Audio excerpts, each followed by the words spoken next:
प्रभु की स्तुति हो।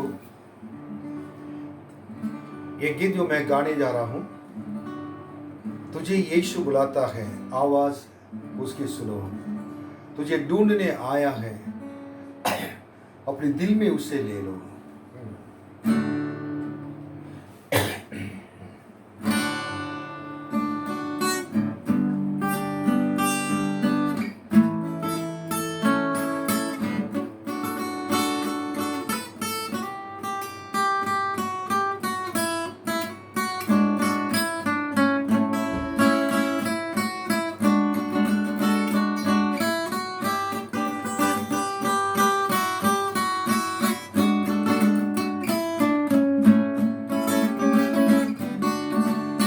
तुझे यीशु बुलाता है, आवाज उसकी सुनो। तुझे ढूंढने आया है वो, अपने दिल में उसे ले लो। तुझे ढूंढने आया है वो, अपने दिल में उसे ले लो। तुझे यीशु बुलाता है, आवाज उसकी सुनो। तुझे ढूंढने आया है वो, अपने दिल में उसे ले लो। तुझे ढूंढने आया है वो, अपने दिल में उसे ले लो।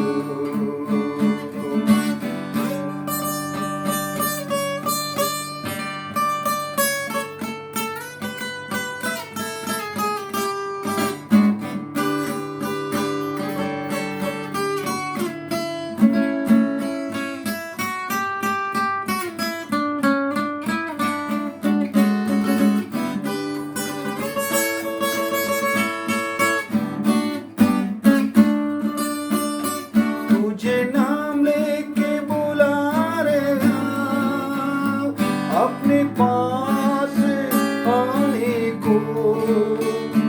तुझे नाम लेके बुला रहा, अपने पास आने को।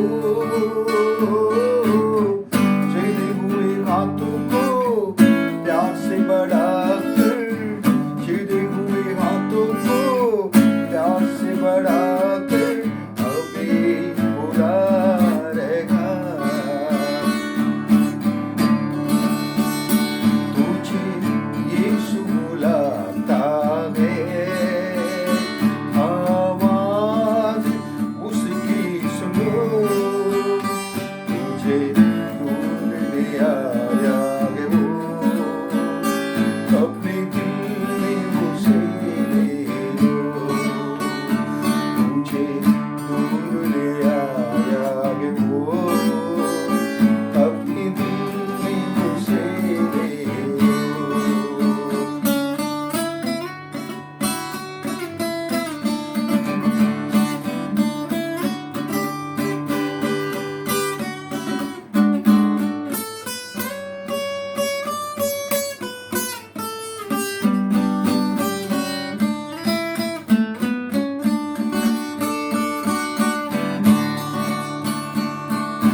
तेरे गुनाहों का भार अपने कांधों पर उसने लिया।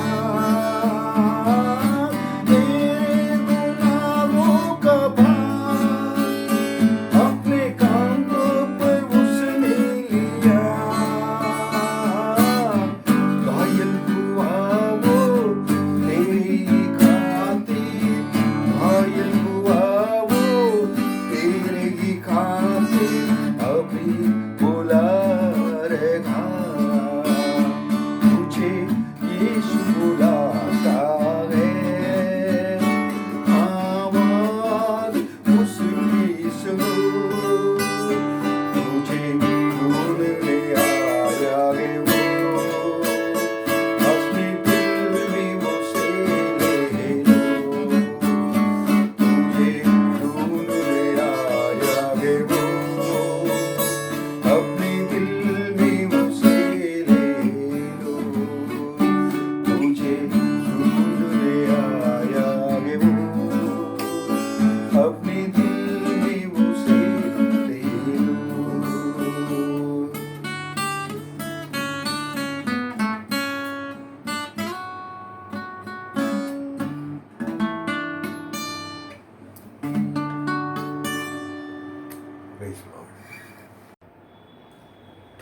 Amen. Praise the Lord. मैं प्रभु को धन्यवाद देता हूँ समय के लिए. So very good morning to you. इस प्रातःकाल समय में आप सबको शुभकामनाएं देता हूँ. आज के मनन के विषय है और जिन बातों से 7 बातें और जिससे हमको बच के रहना है और 7 बातें जिससे हमको बच के रहना है, अपने आप को बचा कर रखना है. अभी प्रभु यीशु मसीह के दोबारा और दूसरा आगमन के बारे में हम लोग सुनते आ रहे हैं और इसी में कई बातें हम देखते आ रहे हैं. और कल मैंने बताया था कि आमोस की किताब से और कैसे कैसे बातें हम लोग को ये इस समय जो हो रहा है कोरोना की वजह से और बहुत सारी चीज़ें बंद पड़ा गई. ये बाइबल में लिखा हुआ है, लिखी हुई बातें कई लोग को मालूम नहीं है, इसलिए मैंने उसको निकाल कर सारे वचन को दिखाया था. और लेकिन आज हमें कुछ चीज़ों में से बचना है. 7 बातें जैसे मैंने बताया था, 7 बातें जिससे हमको बच कर रहना है, क्योंकि प्रभु यीशु मसीह जल्दी आने वाले हैं. ये अंतिम समय में हम लोग रह रहे हैं, इसलिए हमको इन बातों से बच कर रहना और बहुत ज़रूरी है. आप देखिएगा, पहली बात मैं बताना चाहता हूँ और मत्ती 3:7 और इस वचन को देखेंगे. मत्ती 3:7 और लूका 3:7 दोनों को जब पहले मत्ती 3:7 पढ़ेंगे तो लूका 3:7 पढ़े सुनेंगे. जब उसने बहुत से फरीसियों और सदूकियों को बपतिस्मा के लिए अपने पास आते देखा तो उनसे कहा, हे सांप के बच्चों, तुम्हें किसने जता दिया कि आने वाले क्रोध से भागो. इस वचन में एक बात देखते हैं कि यूहन्ना ने बपतिस्मा दे रहा था. उस समय लोग बपतिस्मा लेने के लिए आए थे और फरीसियों और सदूकियों लोग भी आए थे. ये फरीसियों सदूकियों लोग हैं, अलग अलग विचार के लोग थे. कुछ लोग राजनीति के लोग थे, कुछ लोग धर्म गुरु लोग थे. सो इन लोग के लोगों को भटकाते थे. अब मैं बताना चाहता हूँ, इन लोग को देखने के बाद यूहन्ना ने ये कहा था कि ये सांप के बच्चों, तुम्हें किसने जता दिया कि आने वाले क्रोध से भागो. इसका मतलब यही है कि परमेश्वर के क्रोध और कोप आने वाला है. आज इस क्रोध से बचकर रहना है. इसलिए यूहन्ना ने आकर यीशु मसीह बपतिस्मा लेने से पहले, यीशु मसीह आने वाला बपतिस्मा लेने से पहले यरदन नदी पे आकर ये बताता कि ये का अंत आने वाला है, परमेश्वर के दंड आने वाला है. इसलिए परमेश्वर के क्रोध से बचकर रहना है. आज कोरोना बीमारी और कई चीजें हो सकता, परमेश्वर के क्रोध, और आने वाले समय में बहुत चीजें होने वाली हैं. ये परमेश्वर के क्रोध, परमेश्वर के लोग इतने संसार में पाप कर कर परमेश्वर के दिल को दुखाया, परमेश्वर को टुकराया. परमेश्वर के क्रोध हमेशा और दंड के आगे को लाकर खड़ा कर रखा है. इसलिए हम आने वाले परमेश्वर के क्रोध से बचकर रहना जरूरी है. हम पाखंडी लोग के जीवन नहीं चाहिए. सच्चे मसीह बनकर रहना है, परमेश्वर के वचन को पढ़ना है और प्रभु के रास्ता पर चलना है. तब परमेश्वर हमसे खुश होंगे. जैसा यीशु मसीह के पिता ने कहा था कि ये मेरे प्रिय पुत्र हैं और इनमें मैं खुश हूँ, वैसे हमारे जीवन में परमेश्वर हमारे बारे में और यीशु हमारे बारे में ये कहें कि ये हम लोग उनके प्रिय पुत्र हैं और हमें वो प्रसन्न हैं. तब उनके आने वाले क्रोध से हम बच कर रहेंगे. Hallelujah, hallelujah. और लूका 3:7 में ये लिखा है, पढ़िए. जो भीड़ की भीड़ उससे बपतिस्मा लेने को निकल कर आती थी, उनसे वह कहता था, हे सांप के बच्चों, तुम्हें किसने जता दिया कि आने वाले क्रोध से भागो. बस यही लिखा है. इसको मैंने आगे बढ़ाने की आगे इसको बताने की जरूरत नहीं है. दूसरी बातें देखेंगे, मत्ती 23:33 आप देखेंगे. दूसरी बातें क्या है? 7 बातों में पहले बात देख लिया था, आने वाले परमेश्वर के क्रोध से बचकर रहना है. हे सांपों, हाँ हे करेतों के बच्चों, हाँ तुम नरक के दंड से कैसे बचोगे? देखिए, हे सांपों, हे करेतों के बच्चों, तुम नरक के दंड से ना क्यों कर बचोगे? ये सबसे बड़ी बात है कि परमेश्वर, दूसरी बात है नरक के दंड ये होता है, इस नरक के दंड से क्या करना है? बच कर रहना है। और नरक के दंड के बारे में अगर देखेंगे, मत्ती और 10:28 में लिखा हुआ है। इस वचन को थोड़ा सा हम देखेंगे। जो शरीर को घात करते हैं, पर आत्मा को घात नहीं कर सकते, उनसे मत डरना, पर उसी से डरो जो आत्मा और शरीर दोनों को नरक में नष्ट कर सकता है। वो लोगों से मत बोले, शरीर को घात करते हैं, मार डालते हैं, और आत्मा को नहीं है, घात नहीं कर सकते, उनसे आप क्या ना करें, डरना नहीं है। लेकिन आपके आत्मा, आपके शरीर को घात करने वाले और परमेश्वर को, तो परमेश्वर से डरें, क्योंकि वो दोनों को नरक में नाश कर सकता है। इसका मतलब एक नरक का दंड हमारे ऊपर है।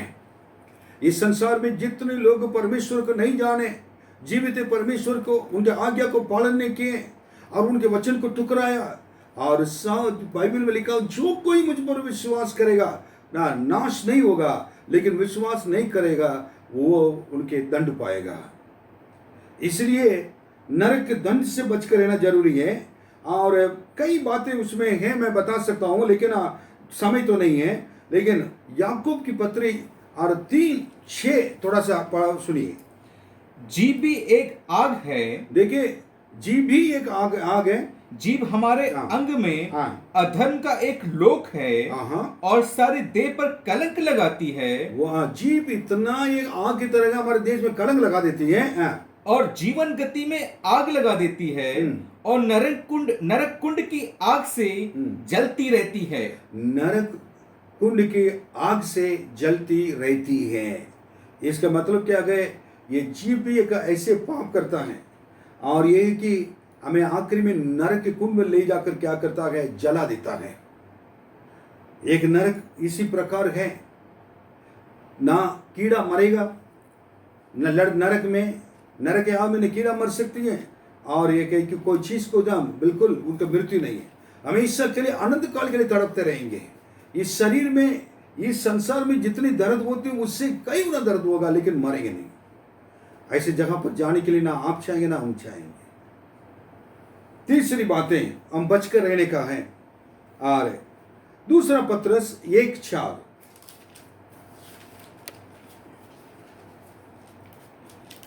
जिनके द्वारा उसने हमें बहुमूल्य और बहुत ही बड़ी प्रतिज्ञाएं दी हैं, ताकि इनके द्वारा तुम उस सड़ाहट से छूटकर जो संसार में बुरी अभिलाषाओं से होती है, ईश्वरीय स्वभाव से सहभागी हो जाओ।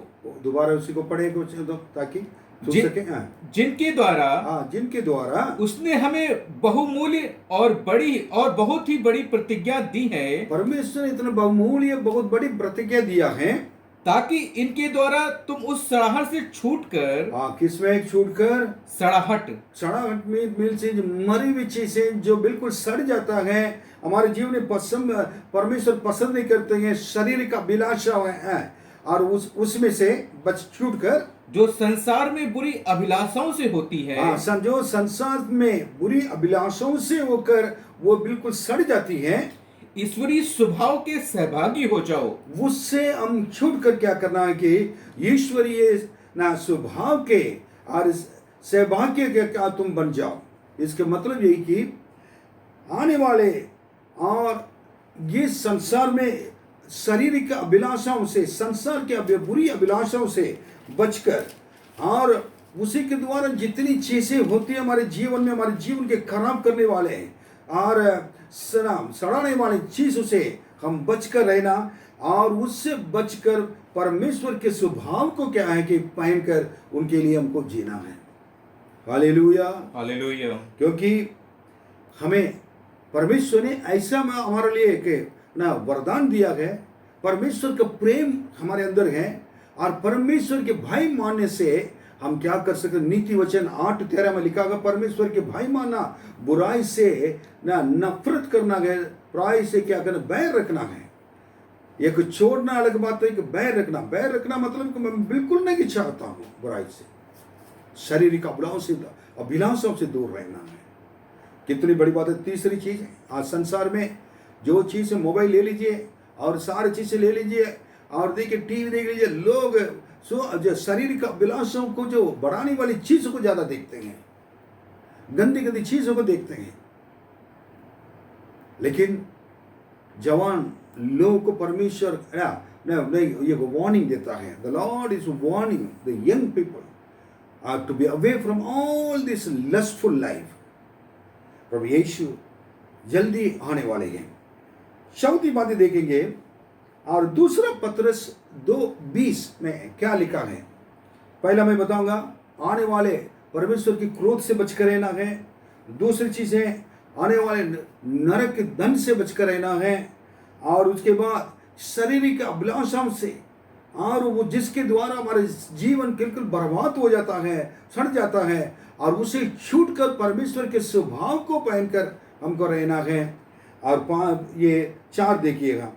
हाँ, जब वे प्रभु और उद्धारकर्ता यीशु मसीह की पहचान के द्वारा संसार की नाना प्रकार की अशुद्धता से बच निकले और फिर उनमें फंसकर हार गए, तो उनकी पिछली दशा पहली से भी बुरी हो गई है। इसका सिंपल मैं बातों को बताऊंगा। इस संसार की अशुद्धता से, क्या अशुद्धता से बचकर रहना, अपने आप को बचा कर रखना है। अशुद्ध जो वस्तु हैं उससे बचकर रहना है। एक बार इंसान अगर न अशुद्धता में आ गया और पाप कर उसके फंस गया, अगर उसके बाद निकल नहीं पा रहा था, और परमेश्वर के पास आकर जितने बार न बताया गया है ना, परमेश्वर से माफी मांगो, प्रभु के पास आ जाओ, तुम्हारे पापों को क्षमा करेगा कहते हैं, लेकिन वो मानने के लिए तैयार नहीं है, वो वापस नहीं आता है। बाइबल कहती है उनकी पिछली दशा पहले से भी बुरी हो गई है और बुरी हो जाएगी। उसका जो पहले जो था, परमेश्वर के पास आया था, जितना अच्छा था, लेकिन उससे कई गुना उसका ऑपोजिट में, विरोध में वो गिरकर और बुरी चालों में, हर चीज में फंस गए। और उसके बाद क्या है कि परमेश्वर के पास वापस आना अनुभव ना है। कई लोग को एडवाइस दिया गया है, कई लोग को सलाह दी, ये नहीं करना, ये गलत नहीं, ये परमेश्वर की इच्छा नहीं है, ये नहीं है, वो नहीं। लेकिन कोई क्या है कि अगर सुनना नहीं चाहता है, बाइबल क्या है कि छोड़ दो उनको, उसमें फंसने दो। आखिरी में क्या है कि उसका एक ही चीज है कि पहले से ज्यादा जितना भी वो कोशिश करे प्रभु के पास आने के लिए, उसके दशा बहुत बुरी हो जाएगी और खराब हो जाएगी। वापस आना अनुभवना है। मैं नहीं कह रहा हूं, परमेश्वर के वचन कह रहा है। इसलिए क्या ना, ये संसार की पापों से, अशुद्धता से बचकर रहना है। 5वां चीजें देखेंगे, प्रकाशित वाक्य 3:10 पढ़िए। तूने मेरे धीरज के वचन को थामा है। फिलदेल्फिया कलीसिया के लिए परमेश्वर कहता है, तूने मेरा धीरज के वचन को थामा है। धीरज के वचन को थामा है, इसलिए मैं भी तुझे परीक्षा के उस समय बचा रखूंगा, जो पृथ्वी पर रहने वालों के परखने के लिए संसार पर आने वाला है। आमीन। परखने के लिए सारे संसार पर आने वाला है। इसका ऐसा है, ऐसे सबसे बड़ी एक समझने की एक बात, खास बात है, फिलदेल्फिया कलीसिया में लोग इतना धीरज रहते थे और परमेश्वर के संग रहते थे। बहुत ही सुंदर कलीसिया थी। और लेकिन इसलिए मैं भी कहूँगा, तुझे परीक्षा के उस समय बचा रखूंगा। उन लोग ने ऐसे समय परमेश्वर के सारे पापों से बचकर रखा और सारे के परमेश्वर के विरोध जितनी चीज हो रही थी उससे बचकर रहने की वजह से, परमेश्वर के लिए दुख उठाकर धीरज ठहरने की वजह से। और ये क्लियर लिखा है कि तूने मेरे धीरज के वचन को थामा है। ये कितनी बड़ी बात है। परमेश्वर का जो वचन जो कहा गया है उस वचन को थाम कर हाथों में पकड़ कर उसी के अनुसार धीरे से चलते थे। और इसलिए तुझे परीक्षा के उस समय में बचा रखूंगा। ऐसा समय आने वाला है, कष्ट, परेशानियां और वेदना, आंसू बहाने के समय आएगा। एक परीक्षा की घड़ी आएगी। उस समय परमेश्वर क्या करेंगे? आपको, हमको बचा कर रखेंगे। Hallelujah, hallelujah. कई लोगों को क्या परेशानी में क्यों पड़े? परमेश्वर के वचन को नहीं जानते हैं, परमेश्वर के वचन को दिल में नहीं रखते हैं, वचन को नहीं थामते हैं, और कई चीजें हैं। इसलिए परमेश्वर आने वाले क्लेश से क्या है, हमें बचा कर रखेगा। ऐसे समय भी कोरोना का वायरस है, सब लोग अपने घर पे रहते हैं, लेकिन आप परमेश्वर के वचन पर विश्वास करने की वजह से, परमेश्वर के वचन को थामने की वजह से, परमेश्वर आपकी सारी परीक्षाओं से, कष्टों से परमेश्वर आपके पास आकर आपको बचा कर रखेंगे, बचाएंगे। प्रभु आपको आशीष दें। फिर लूका 21:36 पढ़िए। इसलिए जागते रहो, इसलिए जागते रहो और हर समय प्रार्थना करते रहो, और हर समय प्रार्थना करते रहो कि तुम इन सब आने वाली घटनाओं से बचने और मनुष्य के पुत्र के सामने खड़े होने के योग्य बनो। खड़े होने के क्या योग्य बनो। हम इसलिए प्रार्थना करना और जागते रहना जरूरी है। हर समय इसी प्रकार रहना जरूरी है, ताकि और आने वाली एक घटनाओं से, आने वाले बुरे समय से और परीक्षाओं के समय में और वेदना के समय से हम बच कर रह सकें, और मनुष्य के पुत्र प्रभु यीशु के सामने खड़े होने के लिए योग्य बन सकें। दो बातें, हम प्रभु के वचन के लिए, वचन के अनुसार अगर जिएंगे तो प्रार्थना की जीवन बहुत जरूरी है। आज के समय हर जगह पर प्रार्थना कर रहे हैं। Everywhere the people are praying for. Each and every day, in many churches they are praying, and they are shedding tears, and also they are kneeling down and crying before God for the deliverance of our country and the world. और लोग उससे लोगों के लिए प्रार्थना करते, कई लोग घुटने पर रहकर आंसू के साथ प्रार्थना करते हैं। और इन बातें, इसमें आने वाली घटना जो अभी आगे आ गए कोरोना, और जो आने वाली है मई महीने में, उसके लिए भी बचकर रहने के लिए केवल आपकी प्रार्थना के अलावा और आप जागते रहने के अलावा वो कुछ नहीं हो सकता। आपके प्रार्थना के द्वारा ही आप बचे जाएंगे। कलीसिया मिलकर प्रार्थना करें, अपने अपने घर पे रहकर प्रार्थना करें, क्योंकि हमारे प्रार्थना के द्वारा ना सिर्फ हम बच जाएंगे और भी लोग बचाए जाएंगे, और परमेश्वर के पुत्र यीशु मसीह के सामने खड़े होने के लिए भी हमारे लिए दृढ़ विश्वास और सामर्थ्य मिलेगा, ह्याव मिलेगा। Hallelujah, hallelujah. और पहला कुरिन्थियों 10:13, ये भी इस वचन को भी पढ़ लीजिए। तुम किसी ऐसी परीक्षा में नहीं पड़े जो मनुष्य के सहने से बाहर है। परमेश्वर सच्चा है और वह तुम्हें सामर्थ्य से बाहर परीक्षा में ना पड़ने देगा, वरन परीक्षा के साथ निकास भी करेगा कि तुम सह सको। देखिए, इसमें आने वाले परीक्षाओं के समय से बचकर रहना है। पहले मैंने क्या बोला था? आने वाले क्रोध, परमेश्वर को क्रोध से बचकर रहना। दूसरा, आने वाले नरक दंड से बचकर रहना। तीसरी बातें, और ये संसार के अभिलाषाओं से बचकर रहना, और संसार के अशुद्धता से बचकर रहना। 5 चीजें, ये चौथी चीज है। और 5 क्या है कि आने वाले और परीक्षा के समय से हम बचकर रहना है। कारण कि प्रभु यीशु कहते हैं, और परीक्षा तो आपका आएगी, कष्ट तो आएगा, हर चीज आएंगे। तुम किसी ऐसे परीक्षा में ना पड़े जो मनुष्य के सहने से बाहर हैं। तो हम बिल्कुल सह नहीं पाते हैं, लेकिन और परमेश्वर सच्चा है। बोल देखिए क्या सच्चा है, वो तुम्हें सामर्थ से बाहर परीक्षा में ना पढ़ने देगा। Hallelujah, hallelujah. और ना इसके लिए ये कोरोना के वजह से परेशानियां, कष्ट में चिंता करने की जरूरत नहीं है। परमेश्वर के वचन पर विश्वास करें, प्रार्थना में विश्वास करें। मरण परीक्षा के साथ निकास भी होगा, एक भाग और बच के जाने के एक रास्ता भी बनाएगा कि तुम सह सकोगे। Hallelujah, hallelujah. कितने लोग विश्वास करते हैं, ये इस वीडियो को देखते हैं कि आप विश्वास करें परमेश्वर हमारे साथ है, हमेशा बचने का रास्ता खुला हुआ है, बचाने वाले साथ है, हमारी कोई चिंता की जरूरत नहीं है। इसलिए आने वाले कठिन समय में से परमेश्वर हमें बचा कर रखेंगे। और छठा माह है, पढ़िए दूसरा पत्रस 2:18।